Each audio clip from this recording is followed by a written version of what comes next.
Eric, thank you. In focus now, Republican Senator Josh Hawley of the great state of Missouri, member of the Senate Judiciary and Homeland Security Committees. Great to see you, Senator. First of all, thank you. Who has the law on their side in terms of this judge who's stepping between ICE taking a man who's in court on charges and that illegal immigrant, we know he's here illegally, being held by ICE? Is it the judge who's right or Homeland Security?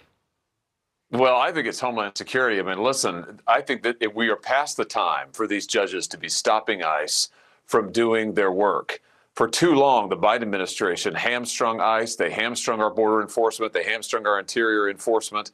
Now we've got judges all across the country, Harris, who are trying to do the same thing, whether they're doing it in individual courtrooms or issuing these nationwide injunctions. We've got to put these judges back where they belong constitutionally. They're not allowed to set national policy. They're not allowed to run immigration policy. That's not their role. That's not their job. They're making America less safe. And it's important ultimately that Congress take action here, at least when it comes to federal district judges. Well, look, there's that hearing that's going on right now. You'll hold one in the Senate tomorrow about those activist judges.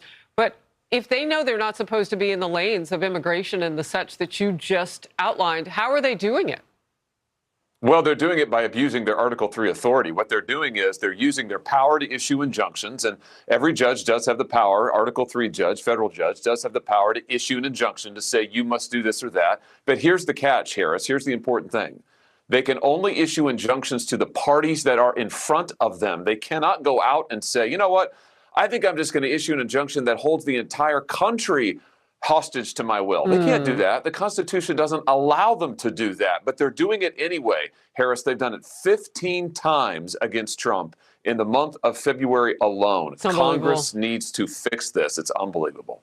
All right, I want to go to this. White House Press Secretary Caroline Leavitt sparred with a reporter over the deportations of illegal immigrants. Let's watch together. You can get classified by simply having certain symbols in your tattoos and wearing certain streetwear brands. That alone is enough to get someone classified as TDA and sent to El Salvador.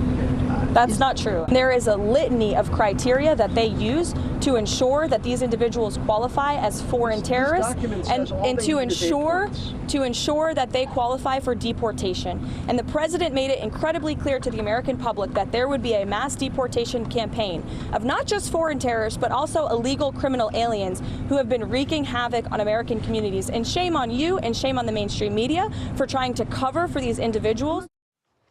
DHS Secretary Kristi Noem actually visited that prison in El Salvador where the president deported illegal gang members. Here she is. While we were there at that prison, we not only talked about how to identify these members of these terrorist organizations, but what they did, their actions they took, the case files we built on them, and how we verified that those individuals should be there in that prison. We are doing due diligence to make sure that we're going after these criminals that have perpetuated violence on American citizens, and we're removing them from our country.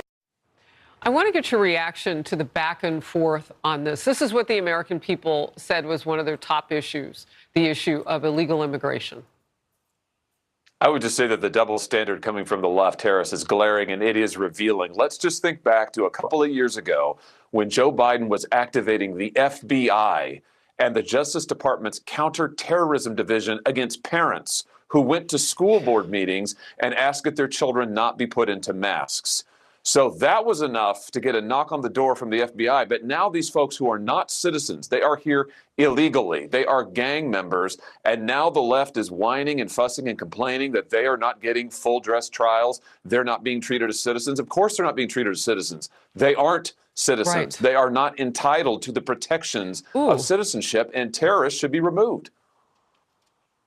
You know, it's interesting because that very issue of they're not citizens, how are they gaining such access and protection through our justice system? And you know, protests now going to violence and all of that. I mean, we've ceded ground to a lot of people.